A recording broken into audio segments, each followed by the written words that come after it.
Anybody else holding their breath? Oh my God. I feel like I've,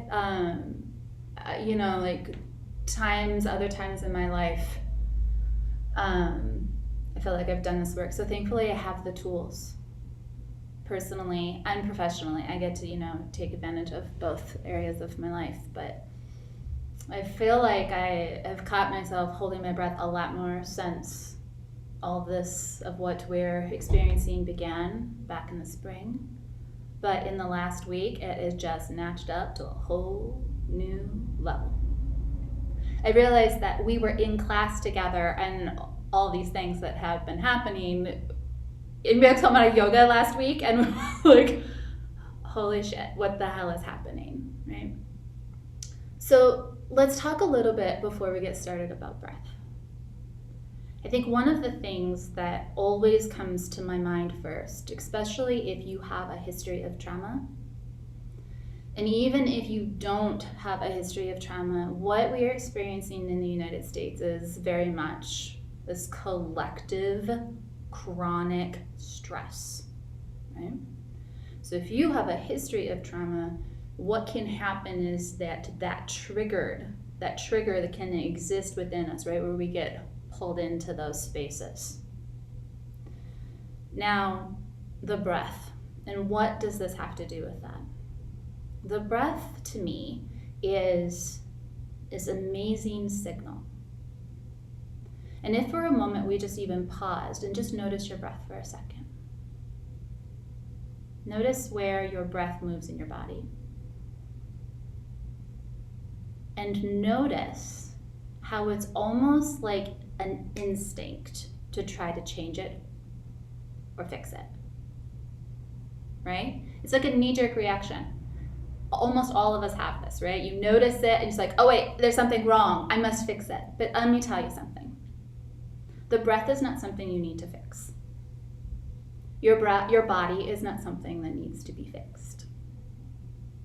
But your breath, what if we could consider that our breath is this signal that we could receive that tells us about what's going on in our bodies? What if our breath could be a signal to what it is that our body is needing?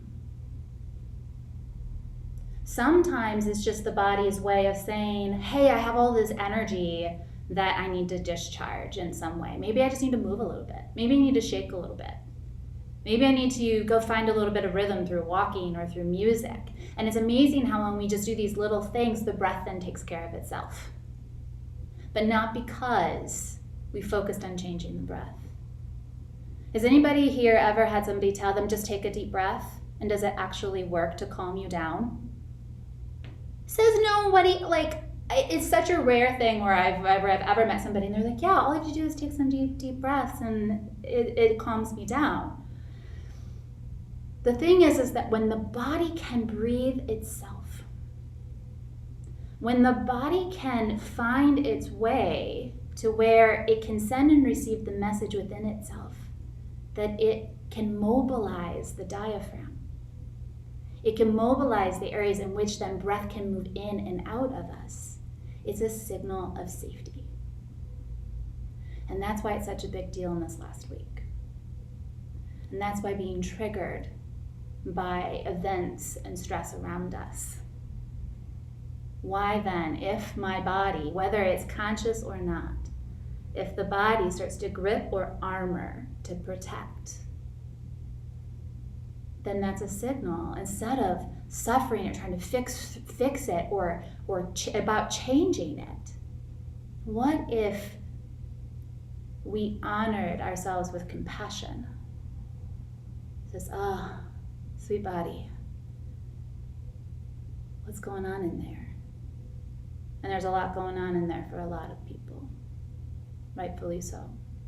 So today, I would like to share with you all some of my favorite tricks, some of my favorite tools in order to access, in order to find space to mobilize our diaphragm so that our body can breathe.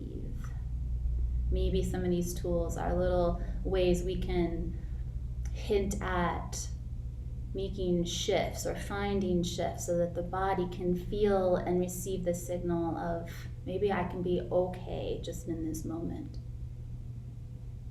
Right? It's not about pushing it away, and it's not about fixing it or changing it, but it is about listening. Are we listening? Are we able to listen to the signals that our body and that our breath are giving us? No? So I'm going to invite you to have a seat. I know all of you are probably already sitting. Have a seat in a way that you can be for a little bit. Okay. With your tools and things gathered up beside you that I had you get today. And you might find that, there's different varieties or different things that, let me change one setting really quick, that work better for you, and that's okay. You might find that changing it in some way or modifying it in a way that works for you, right? Just the way that I do it doesn't mean that that's the only way. There's so many different ways. Okay? So in that space where we're creating this invitation, right? Just to notice.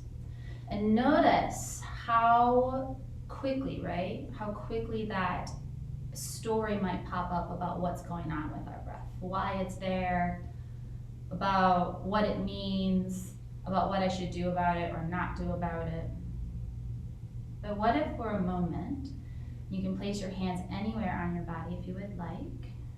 Be a hand at your chest, or be a hand at your belly, at your chest. It could be both hands around your rib cage, it could be both hands at your shoulders. Sometimes just navigating and letting the body just let us know where it is we need to land.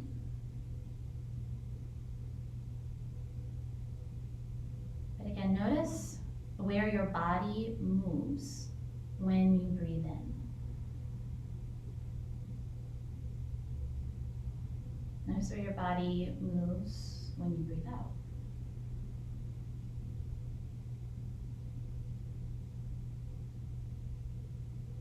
So your diaphragm is this large, amazing muscle that moves the breath in and out, but it doesn't do it alone. It's its primary job. It also has a job in stabilizing our core, which means those muscles also get involved to be assistants to our breath, to be accessory muscles to the breath. So for a moment, wherever your hands are on your body now, let both of your hands come onto your rib cage somewhere. It could be on the front, if that works better, in your shoulders. It could be on the sides. Just somewhere around your rib cage. And again, notice your breath. So one of the important areas of our body that are needed in order for our diaphragm to be able to mobilize is if our rib cage can mobilize. Okay, so our intercostal muscles, between each of your ribs, you have muscles. And those muscles are lengthening with your in-breath and shortening in your out-breath. Now again, notice when, right, we want to go to change it or fix it, right? And if your ribcage doesn't move when you breathe in, we're just going to take a little mental note of it, and let it be what it is right now.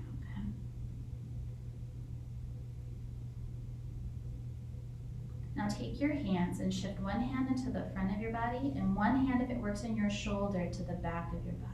And if it doesn't work in your shoulder, don't worry about it. We're going to come down to work our way down to the ground and find other ways to get that feedback. And if you need to switch arms, just notice.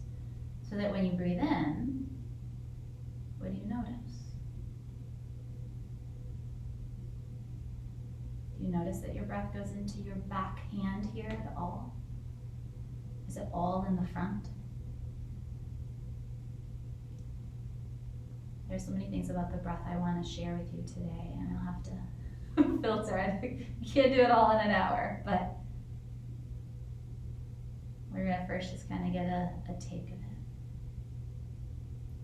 Because belly breathing is not mobilizing our diaphragm. I know, which every yogi in the room might take a moment and be like, what? Moving your belly is not moving your diaphragm. Okay. So just notice. Now take both hands down on your side waist, just above your hip bones. Again, if that works in your shoulders. And just notice what you notice. So these things that you're taking note of are going to be these same things that we're going to take note of as we practice together. We're going to take note of where is it maybe that it shifts, what maybe finds different spaces, what maybe doesn't. It's almost like we can almost go through like a little checklist in some ways, but not really. I don't want you to get too heady about it. So as we stay how we are seated, find either your scarf or your yoga strap.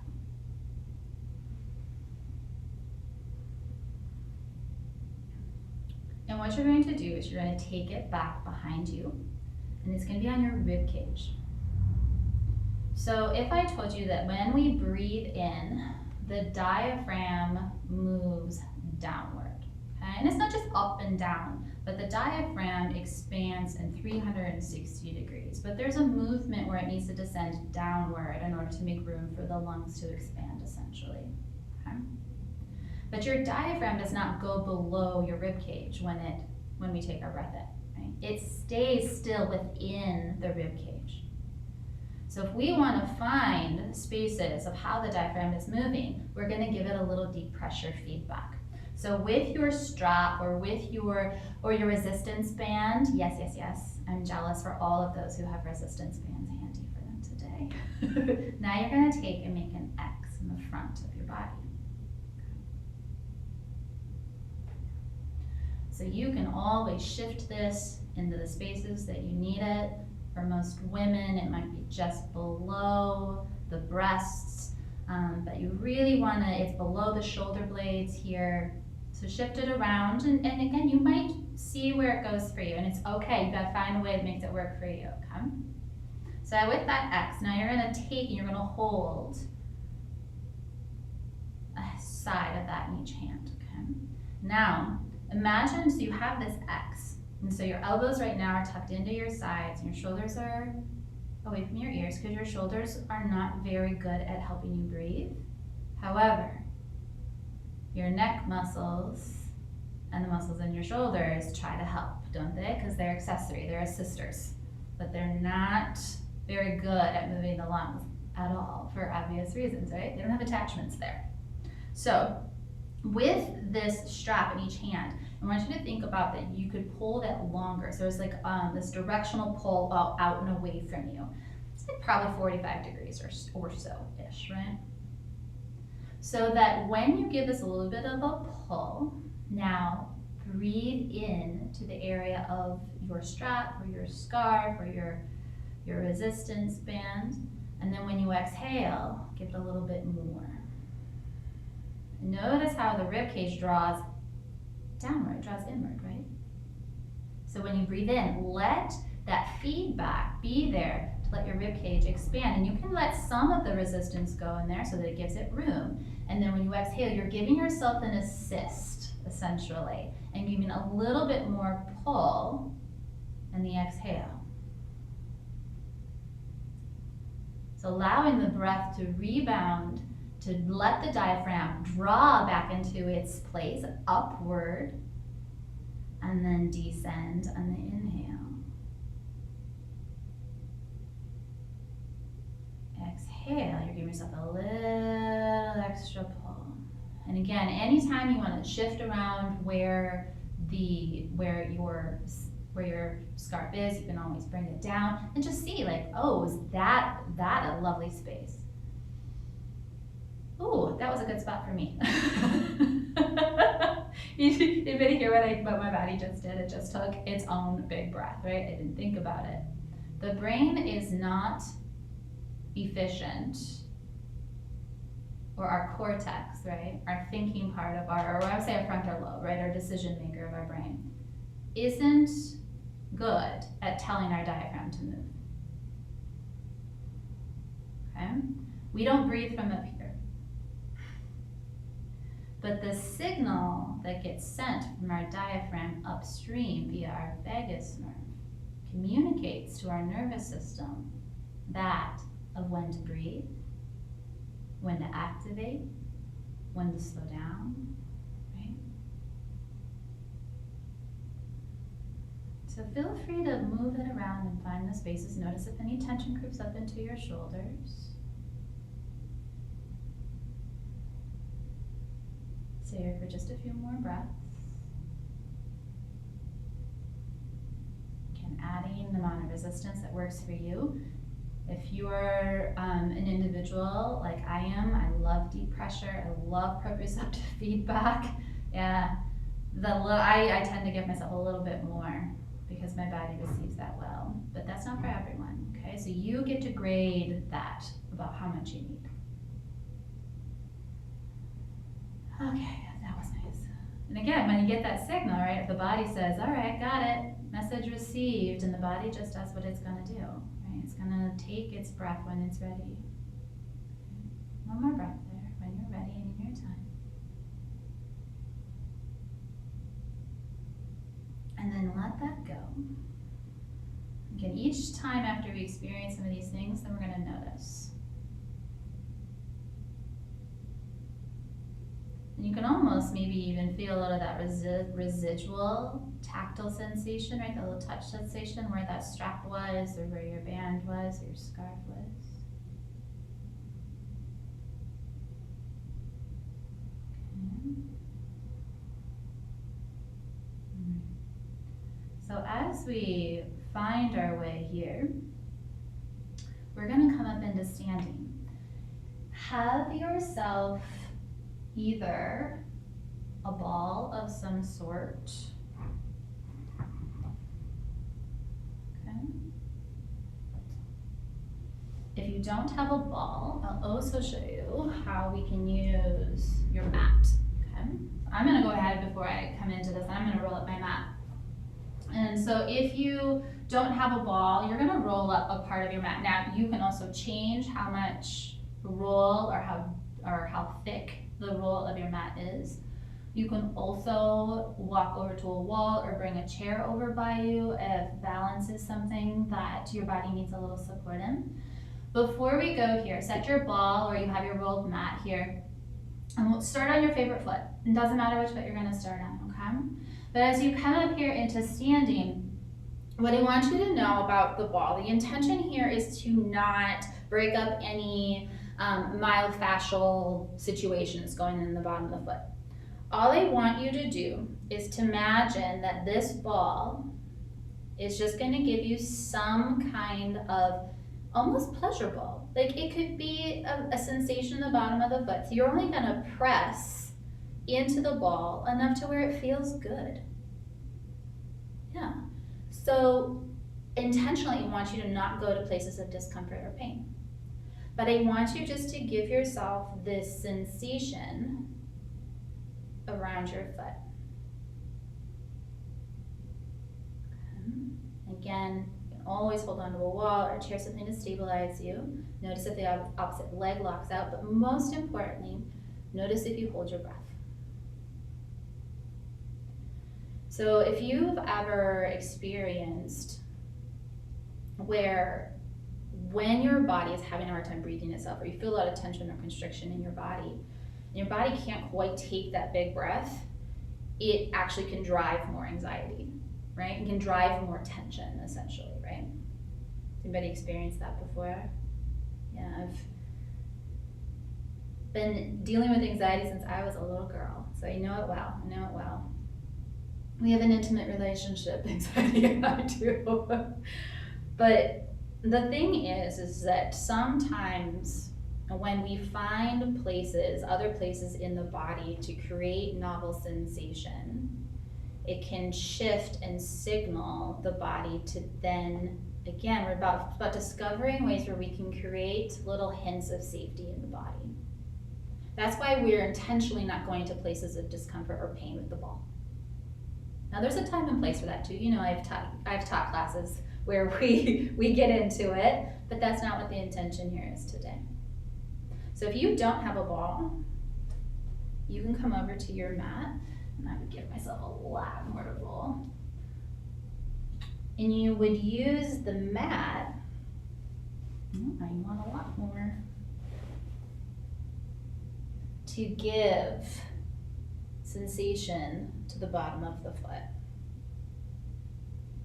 Okay, so you would roll, and you can come to the ball of the foot, right? So here the ball of my foot is going to mark my heel. I would want probably roll it a little bit smaller, but I'm not going to get too worked up about it right now. But feel free to adjust it and modify it as you need to. I've also used things like a broom handle before, where it also works. I'm going to go back to my ball, but that's how you can use your mat. You can just roll up an edge of your mat. That gives a lot of cushion. So if you have really tender feet, that is such a great alternative to use. So another moment there, and then we'll switch sides. We'll switch to the other foot, but before you do, just notice how one foot feels. And again, notice your breath. Some people will describe that after we've done a little work to the feet, that the breath feels almost like it moves. For some people, it feels more expansive. Some people will say things like it feels like it goes lower. It moves from breathing up into the sternum and starts to move downward. So go ahead and move to the other foot. So why does the foot work? Why do we go there? I oftentimes will say things like go to the hands or the feet, and because our hands and our feet experience this world out here, right? And we have all of these amazing receptors in our digits that give us that feedback about what's going on within us, right? But more importantly, so that's one reason why it works. Second reason why it works is something called our deep front line. So you've heard me talk about fascia or connective tissue before. Good. The deep front line is all the way, so it's connective tissue from the foot, through the leg, the psoas. I'm skipping a bunch of places, but it's the whole thing, right? Up through the center of the body, psoas, diaphragm. The diaphragm, the deep front line, comes around its connection around the heart and the lungs, throat, all the way up to the base of your tongue. So it's really cool, like if, you know, in anatomy things, if you're, I'm an anatomy geek.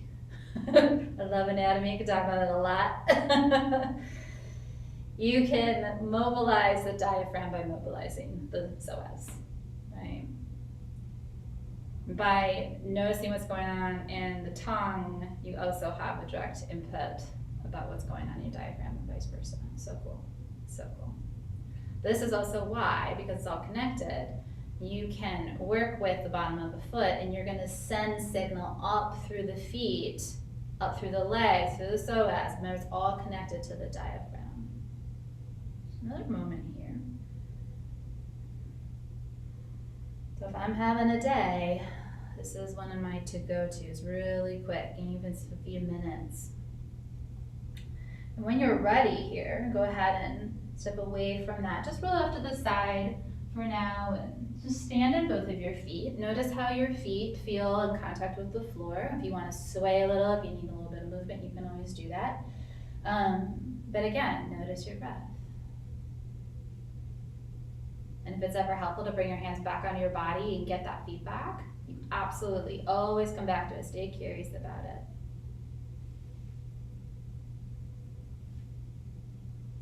So here with our feet on the ground, we're going to stay standing for another one.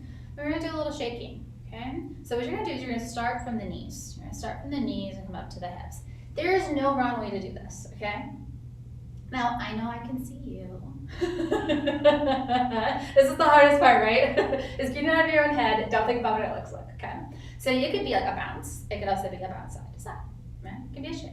And allow it to come from the feet, the knees, and the hips. And notice, yep, so here we're going after feet, knees, hips. pelvic floor. I've talked about pelvic floor and breath, but if your diaphragm's not moving, neither is your pelvic floor. Okay, and vice versa. So keep it going. You can move up to the hips and you can start to add on, right? And if it's helpful, again, you can always give yourself a little feedback up. Hands onto your body. Let your hands be your hands, your arms be your arms. You might start to feel your shoulders get involved. Yeah, you got a lot of pent up or extra anxious energy. You got to discharge it. You don't just calm that ramp down. That is not the way our nervous system works. The brain is not going to convince your diaphragm to chill out. All right, so we're giving it a way to move about, right? We're freeing it up. We're discharging, we're getting rid of it. So if that means for you that you even start to shake your hands a little bit, go for it. A few more moments here. Notice your breath while you're here and doing this.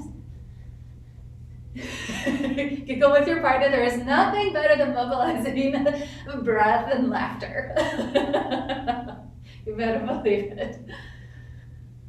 I gotta tell you, though, I know for sure that something's missing in my life. It feels good to laugh. All right. Let's say 15 more seconds. Make sure you do this for 2 minutes. It's really great. Just put on favorite song when you move to. And then pause. Slow it down. Yeah. Pause. And notice. Notice if there's a tingle, if there's a buzz. It could be through your legs, it could be your arms, it could be through your belly. A warmth around your chest. And again, notice your breath. Does it feel any different? Is the experience of breathing right now different than how it was when we started? Maybe a little?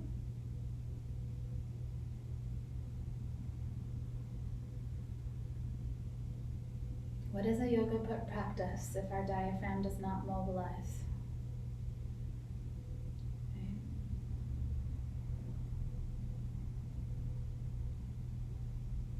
Find ourselves in constricted places where we're looking to find space. So notice how now the breath, maybe some of that energy starts to settle a little bit. And you're going to find your way down back to your mat. So as you find your way down back onto your mat, having a little bit of padding underneath your pelvis is a good thing for you. You need that. If you have a sensitive pelvis at all, then just give yourself that padding underneath your pelvis, okay? One of the big areas of the body when our diaphragm is not mobilizing, we tend to get constricted in the shoulders, right? If we're rounded here, we're gonna round here. So what you're going to do is you're gonna set up your 2 blocks. Your 2 blocks are going to be at an angle. And what you're going to do is the block is going to come in front of the shoulder here. Okay. And what this is going to do is going to give you a little passive stretch across your chest. So as you come into it, you're going to kind of just shimmy this around. And then your forehead can come down. Your arms now come back at your sides with your palms up. So you'd be on the back of your hands if that works in your shoulders. So as you're here, wiggle your pelvis a little bit and settle it in. And it's almost as if the edge of the block is giving you a little myofascial input, a little tactile deep pressure input into where the pec minor and where the pec major insert into the shoulder. So this area out in here,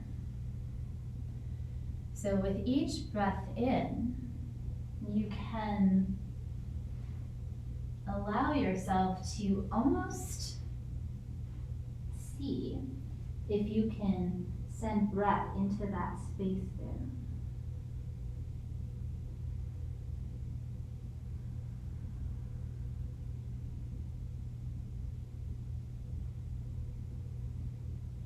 You let your shoulders, the front of your shoulders, be a little heavy on your block.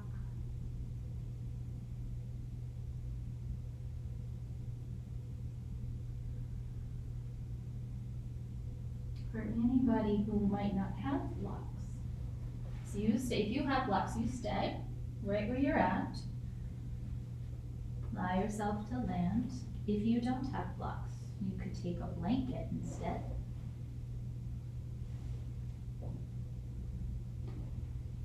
And bring that underneath the chest. I think I'm going to really muffle up the mic here when I do this. You could also roll up a blanket like so. I almost created almost like a little half moon shape of the blanket. Now, I could also say or suggest that for anybody that if the block is too intense, a blanket is a softer alternative there.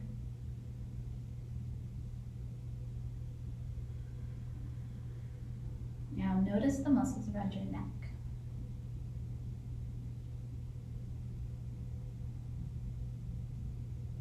And there be a quality of easefulness there, a little softness. Because what happens if the diaphragm is not mobilizing, the muscles of the neck and the chest and the shoulders then get really tight. They get tired of doing a job they're not designed to do. Okay, so they then notch up their accessory support to make up for what's not happening at the diaphragm. So here we're just finding ourselves in this shape. We're noticing what's going on in the neck and the shoulders in this position on our belly or in prone.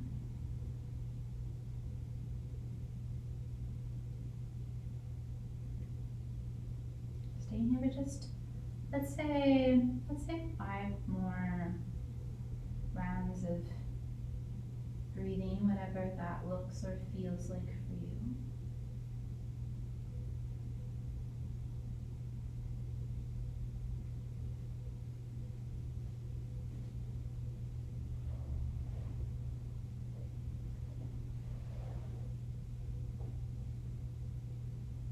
Sweet time, when you are ready to find your way, you can bring your hands more underneath your shoulders, or you can just slide the blocks out of the way too if that's easier. But we're going to come back down to our belly, but I just want you to find a place where you can see me here first.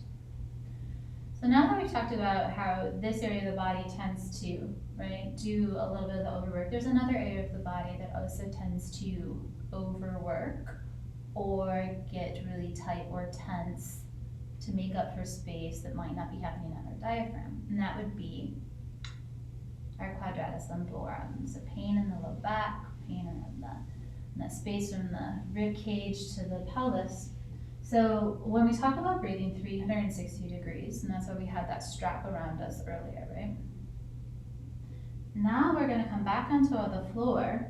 So if you're using a blanket underneath your pelvis, keep that there, and you can use a block instead. Now this also depends on if your shoulder can move back to place a block there, but what I want you to do, if it works for you, is to find either a blanket or a block to place into that space of your back that's just below your rib cage. So it's not on your low back, it's just at the base. I know it muffles my mic, I'm sorry. But as it finds that space just on the base of the rib cage, right? So low back would be more down here. You're coming in this space up here. So with a block, there we are with that option. If you're using a blanket, If anybody has any other things, even like if you have a kid stuffed animal nearby, that also works. Or you can take a blanket. Now again, this depends on your shoulders some. You have a partner there, where you can bring it into your back. Now, let's talk about what you can do with your hands. Okay? So you could stack your hands and rest your forehead there. If you want to bring your hands back at your sides, rest on a cheek, you could. Forehead could work too. It just really rounds the shoulders. Okay. I prefer to have my hands so if it works in your shoulders to stack your hands here. Now again, give yourself a little wiggle in your pelvis. Let your heels turn out. So this might even mean that you take your legs a little bit wider on your mat. Let your heels turn out.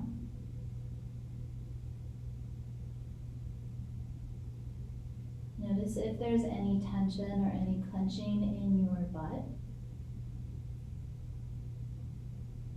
Can you soften the area around your glutes?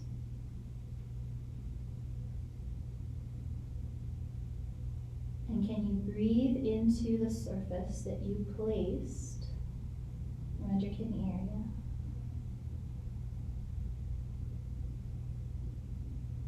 So instead of thinking about what's going on in the front of the body, I want you to draw your attention into breathing into your back body here.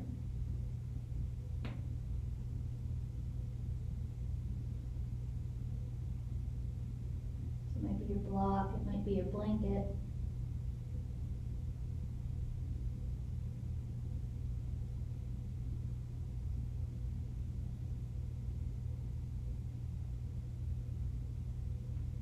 Almost as if with your breath in, your rib cage can expand into the surface.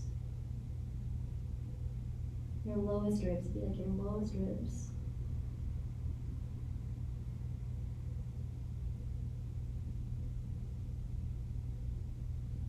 Notice how, again, if you're someone who does a lot of belly breathing, how this really changes that, how this really shifts the mobility of the rib cage. Because if you're mobilizing the rib cage, you're mobilizing your diaphragm. Your diaphragm is not in your belly. Your belly does not mobilize your ribs. There's some attachments there, there's some connections, but there could be, some minimal, it's pretty minimal. We want to go for some efficiency here where we can find it.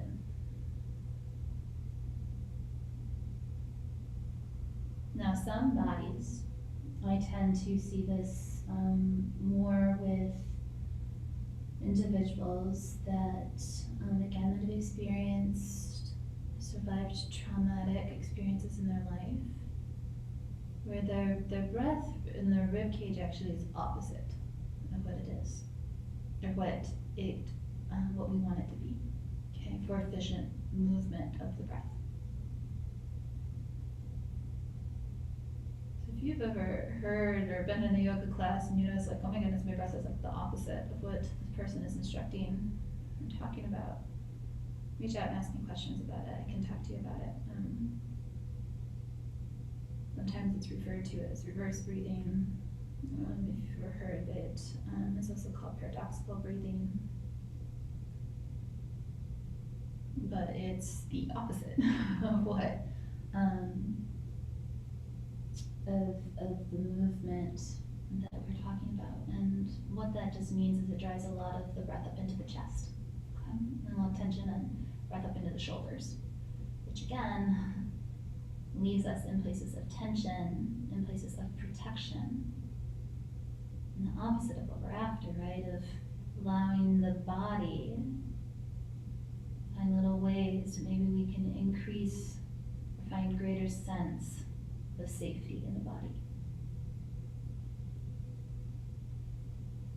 Anytime you need to give yourself a little wiggle in your pelvis, do that.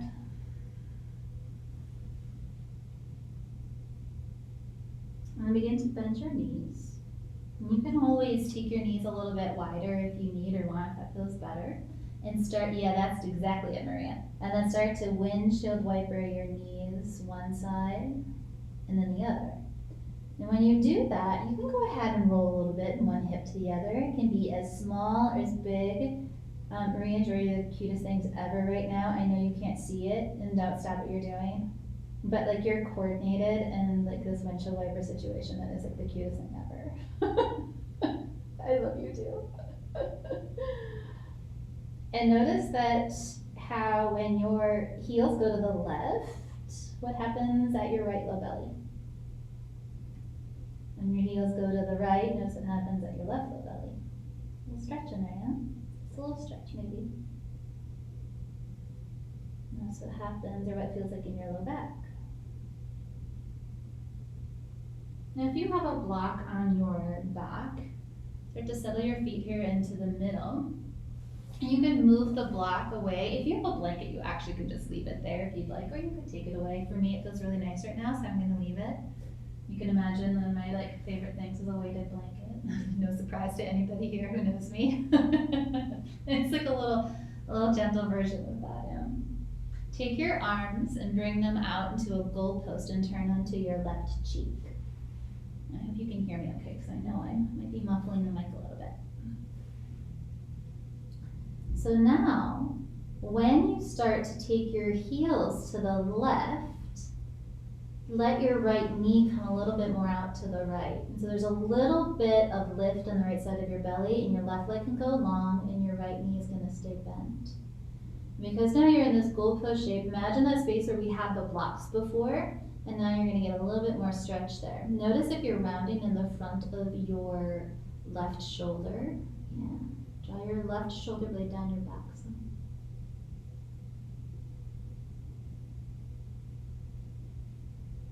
So it doesn't have to be a big stretch, right? And oftentimes like what you might do like in a yin class where we roll all the way to the left side. And of course you could do that too. But it's kind of like I imagine in a way of like with the ball is when I said like you don't have to go to places of discomfort. We're looking to increase the sense of safety in the body, which oftentimes mean a little bit gentler, more gentle movement. So you can bend your right leg as much as you need to or want to.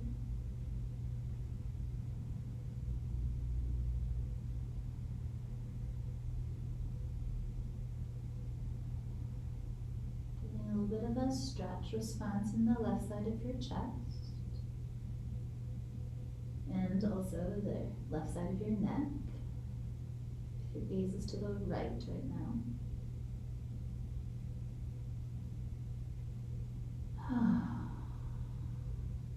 Yeah, anytime that happens for you too, that big organic exhale, always feel free to add any audible sound to it that you need to or want to. That's just, I have a microphone and I'm unmuted so you can take your mind. But if you live with somebody else, just hearing somebody else's big breath. Or you're here with me, you can hear mine. Those neurons in your brain are going to fire and also respond. Yeah, have you ever noticed that when somebody else takes a big breath, your body does it too? It's pretty cool. So we're going to start to come back towards our belly. So which means you have to take your right knee and slide it down and rebend both of your knees again. You can shift your gaze in any way. You can stay on your cheek and just windshield wiper them again a little side to side. Just easing in a little rhythmic movement here.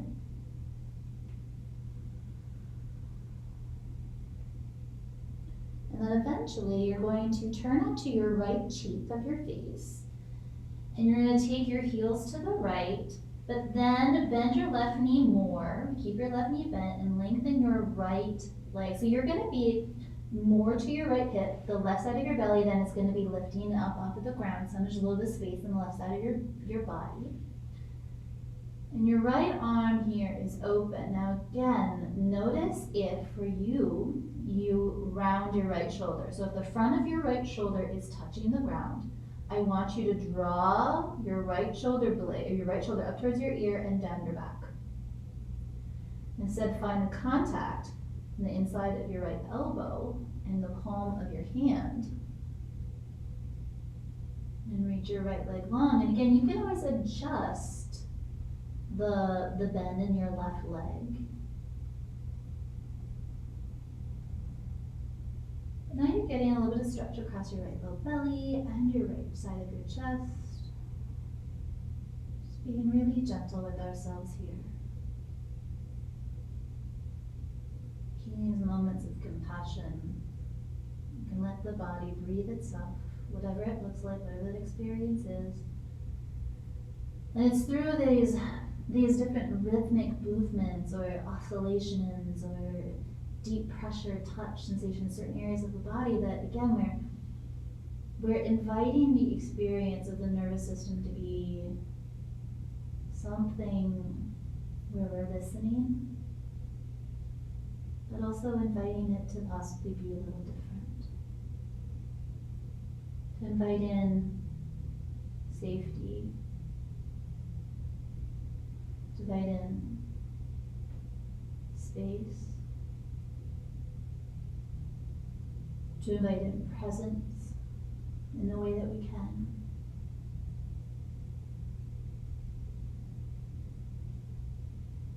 Now too, I must honor, because it just came to mind, again, I realize I'm also speaking from a place of privilege to know that I can be and I can say and I can be in that space to practice this.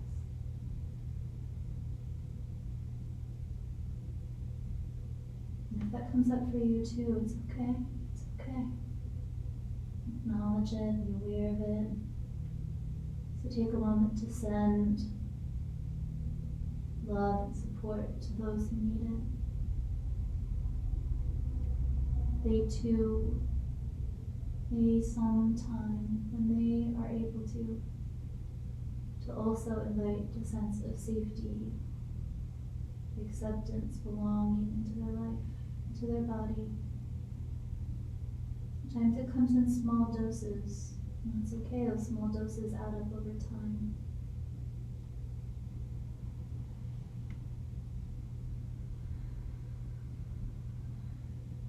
So we'll start to shift back out of this. So as you slide your left knee down some, come back, bend both of your knees, and again, windshield wiper the legs a little side to side. And that means stacking your hands and bring your forehead back to the middle. You can, whatever feels right for you. You can stay in your chi.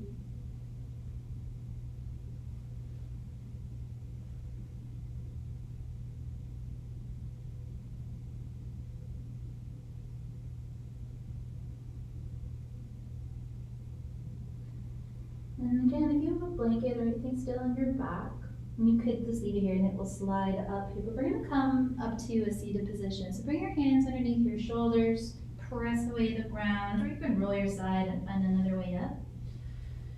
But as you find your way on up, and eventually then the surface that was on your back will go away. And have a seat. And as you have a seat, bend your left leg and take your right leg long. Now you might take your blanket or you might take a block and support it underneath your left knee, just to give your hip a little bit of support and your knee a little bit of support. You could also sit on your blanket. So with your right hand at your leg, your left hand can stay at your left hip and anchor your left hip. Or as you start to slide your right arm down, you might take your left hand up to the side of your rib cage. So there is this length here, and then we're just going to come in and out of that and ease our way into it. So as you slide your right arm down, your left arm can slide up the left side of your body there. And it can be really little. If it does not work in your shoulder, just keep your left hand on your left leg.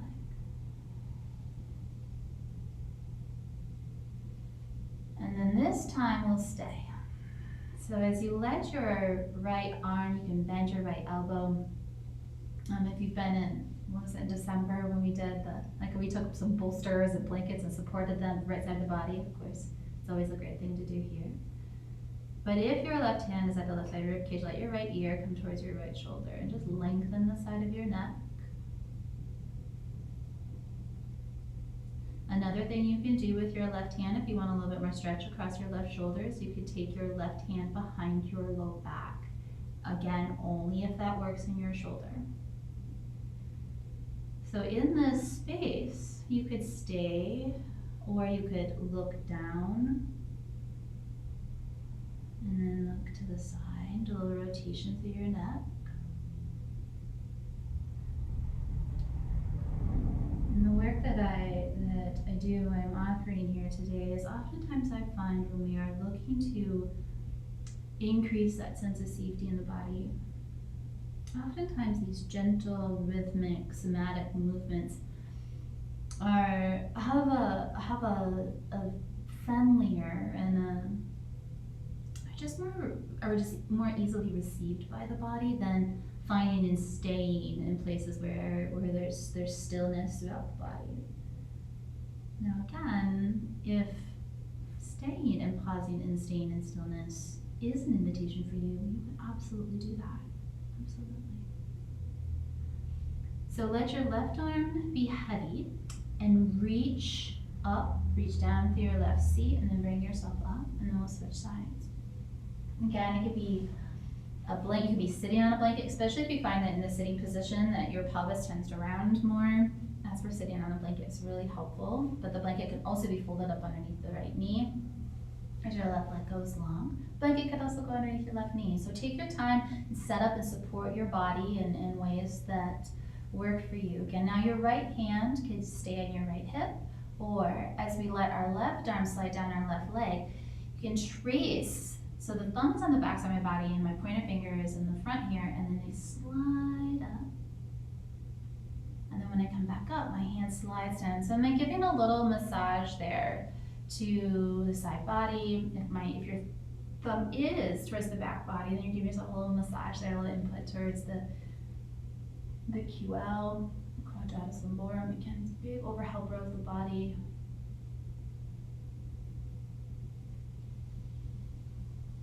And understanding how our body compensates is, I think, such an important element of this practice. And compensation in itself is not bad. It's not innately bad, right? But our body is so amazing that, and this time I'll stay. The body is so amazing that it finds these ways to compensate in order to get through times to adapt to what it is that is going on. But over time, those compensations, when they stay, they linger. Again, you can move your gaze, you can look down to the side if you'd like to mobilize the neck some, or let your left shoulder and your left ear find some closer space. Breathing in the side body there.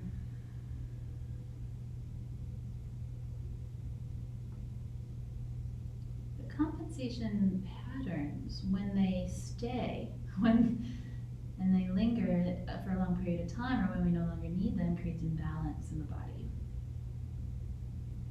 Same goes for the breath. So that's why we want to stay curious. Come on up out of it, take your sweet time. Let's do one symmetrical here. Come back into the middle of the forward fold. Again, you can be sitting on your blanket, you can use your blocks. If you create a little bit of space between your legs, and stack your blocks, and bend your knees. Again, your blanket could be underneath your knees too, or underneath your thighs. And then take a forward fold, lengthening the low back, bringing your forehead down, maybe onto your blocks, or not. Again, another place for a bolster if you have one. But it's through this curiosity and this practice that we discover. Right? We see what's there, we see what it's about. We see what it is that we need and maybe what we no longer need. And through that process, right, we then find those little shifts, maybe messages or stories that lingered along the way. But are they serving you? Are they serving where you're at now? Or are they perpetuating patterns of either interaction or patterns of movement, patterns of breath that keep us in that cycle of fight, flight, freeze.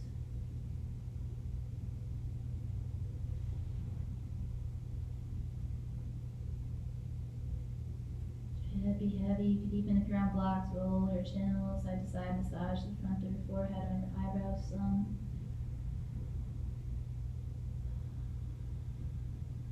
You can stay here as long as you need or want. But when you're ready, take your time and come on up and find your way all the way down into your back. Again, if you have a blanket or something underneath your legs, you could even keep it there as you ripple your way on down. Another beautiful place to be or land for Shavasana is also legs up a wall or up on an ottoman or a chair.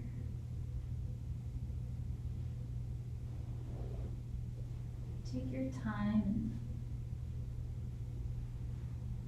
and set yourself up. Let yourself land.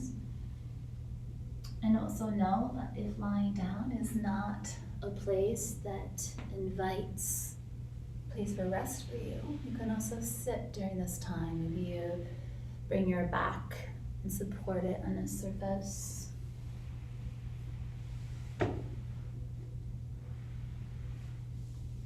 Maybe your eyes are soft, or maybe your eyes close.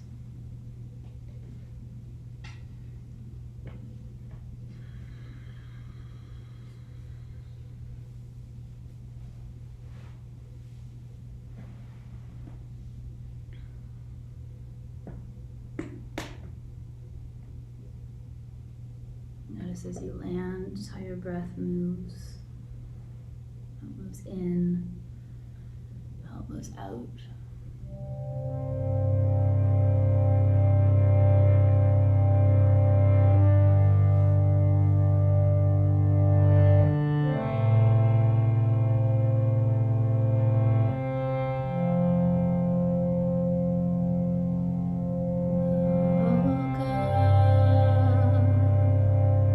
Samasta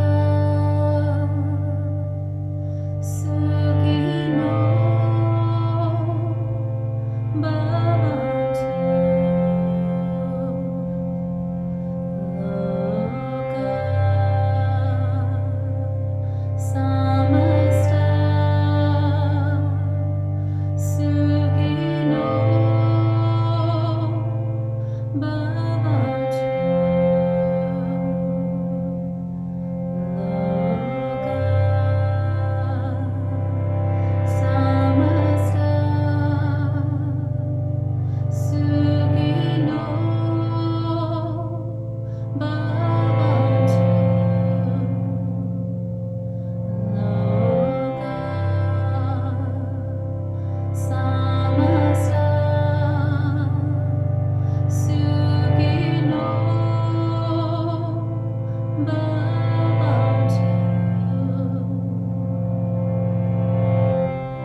Wishing you all peace, rest, and breath when you can find it. And if you ever need reminders, you know where to find me. Love you guys. Take care. Be well. Namaste.